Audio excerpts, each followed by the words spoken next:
Now we are done with the aggregate demand. So अब हम पढ़ते हैं एग्रीगेट सप्लाई.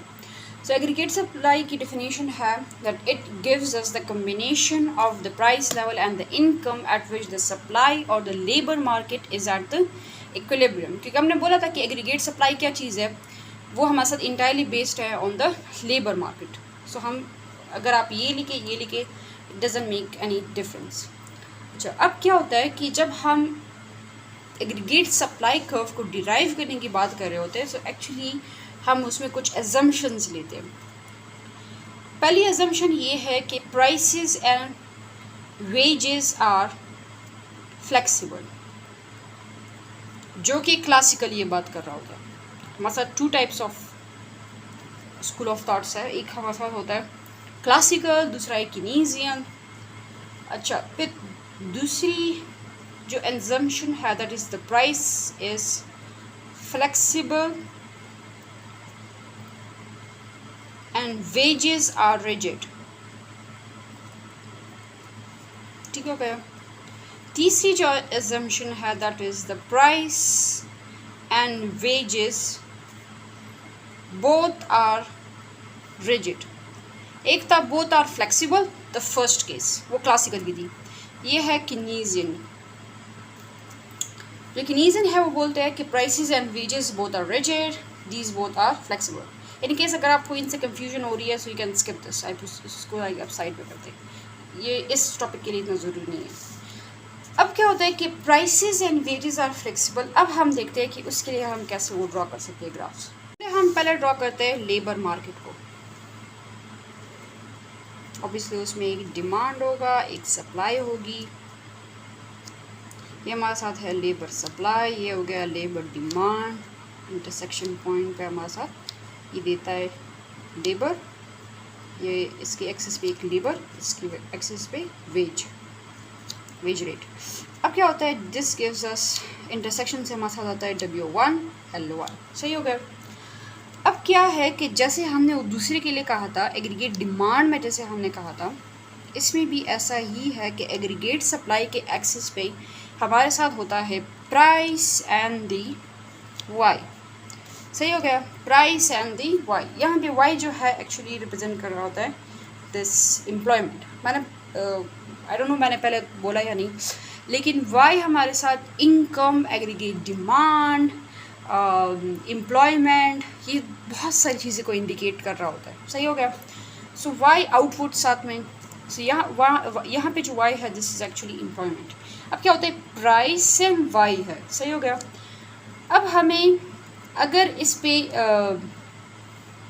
P को हम P1 ले लें, फॉर इंस्टेंस यहाँ पे कहीं पे ले लें, दिस इज़ P1. ये हमने ऐसे रैंडम करके ले लिया.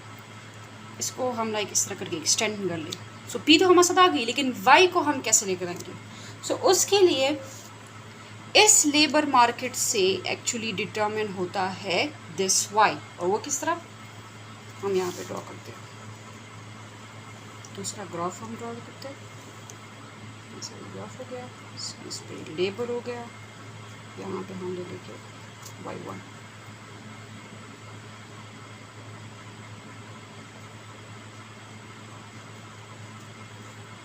इसको हमने एक्सटेंड कर लिया.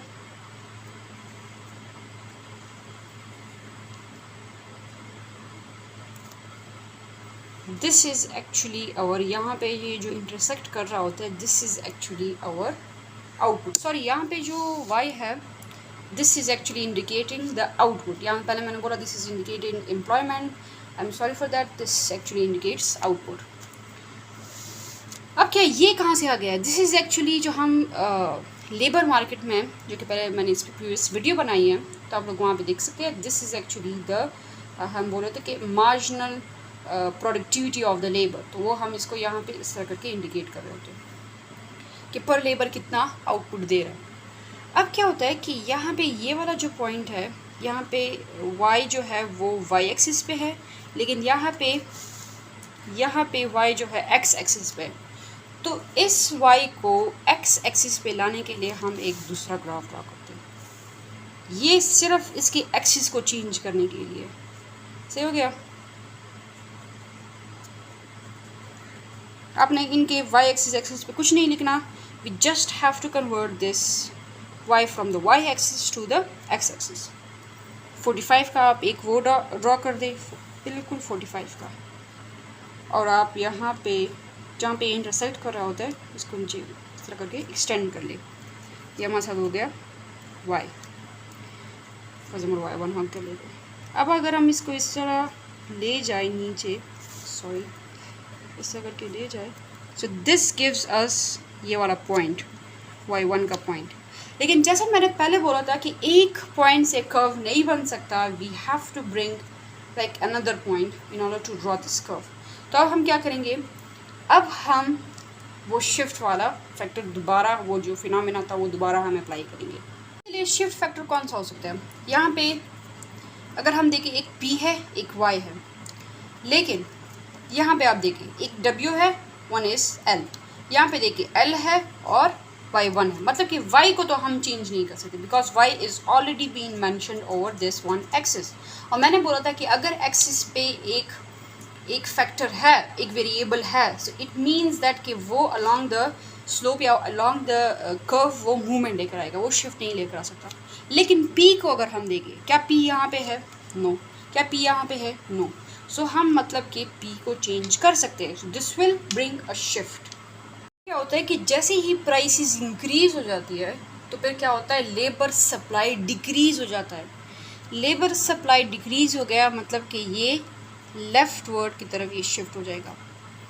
इसमें इसको ऐसे करके ला देती हूँ, लेफ्ट वर्ड की तरफ तो ये शिफ्ट हो गया।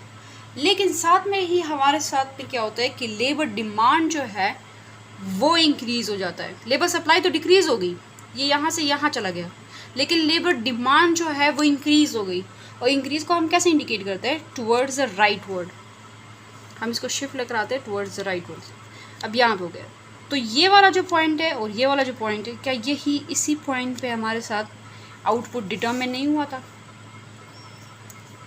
इसी पॉइंट पे हमारे साथ ये आउटपुट डिटरमिन हुआ, मतलब कि आउटपुट में चेंज नहीं आ रहा। इसको हम ऐसे करके एक्सटेंड कर ले, इसको हम लेकर आए y1, दोबारा लेकर आए यहाँ पे, फॉर इंस्टेंस ये तो p2 तो हमने चेंज कर लिया था, लेकिन क्या p2 के चेंज करने से y में चेंज आया, no, this is this straight line.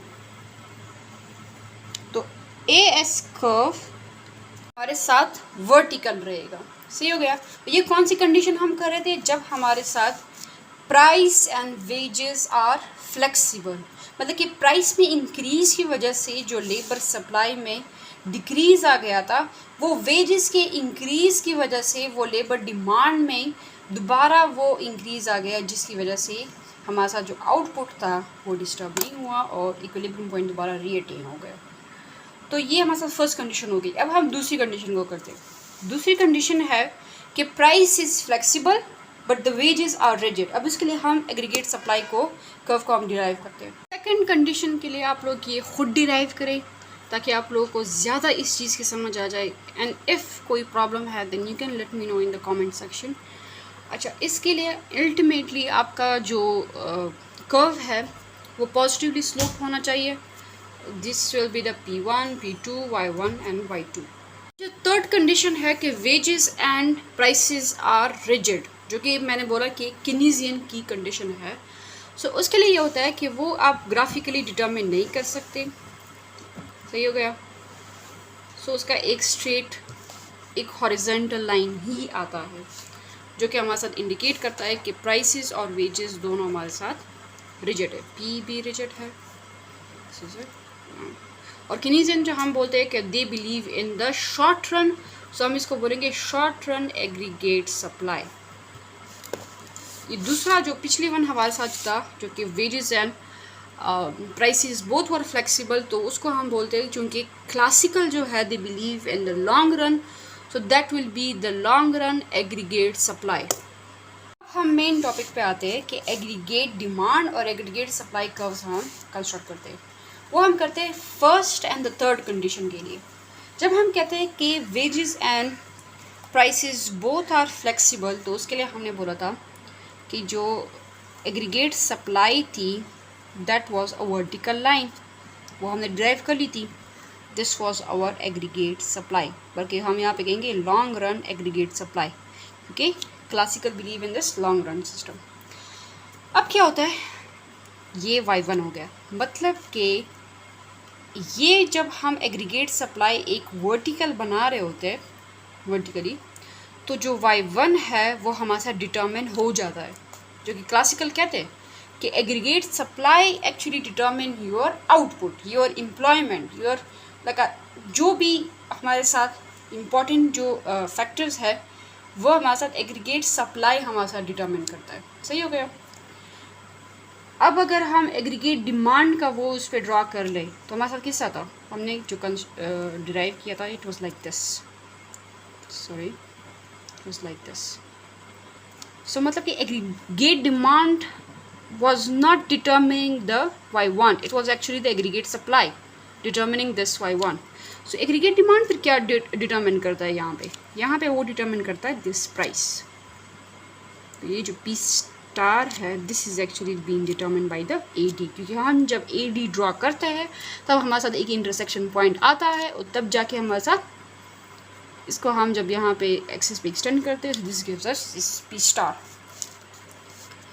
अब हम दूसरे केस के लिए देखते हैं, जब हमने एग्रीगेट सप्लाई को हम हॉरिजॉन्टल हमने लिया हुआ था, तो क्या ये जो हॉरिजॉन्टल वो है, क्या ये डिटरमिन कर रहा है आउटपुट को? नो। मतलब कि ये शॉर्ट रन एग्रीगेट सप्लाई था ना, जो कि कीनेसियन बिलीव करते हैं।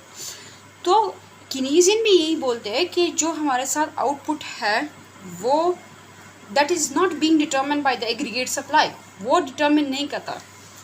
हाँ ये है कि price is being determined by this aggregate supply, but this y is not being determined by the aggregate supply।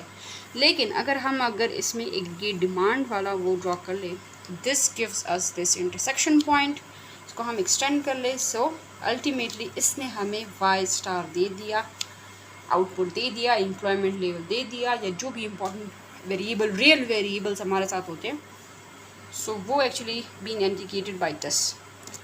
So this was all about this aggregate demand, aggregate supply. Hope so ये बहुत ज़्यादा like मैं पहले video के शुरू में ये नहीं कहना चाहती थी, लेकिन इट्स क्वाइट कम्प्लेक्स टॉपिक, तो इसको पूरा ग्राफिकली एक्सप्लेन करना मेरे लिए भी एक चैलेंजिंग टास्क था, but still I have done it. Like मैंने बहुत कोशिश की कि इसको मैं सिंपल और इजी स्टेप्स में लेके जाऊँ ताकि आप लोगों को समझ आ सके। लेकिन आप लोगों को किसी भी उसमें पॉइंट पे समझना है, you can ask me, you can freely ask me, और I will try to answer that as quick as possible. Thank you for watching.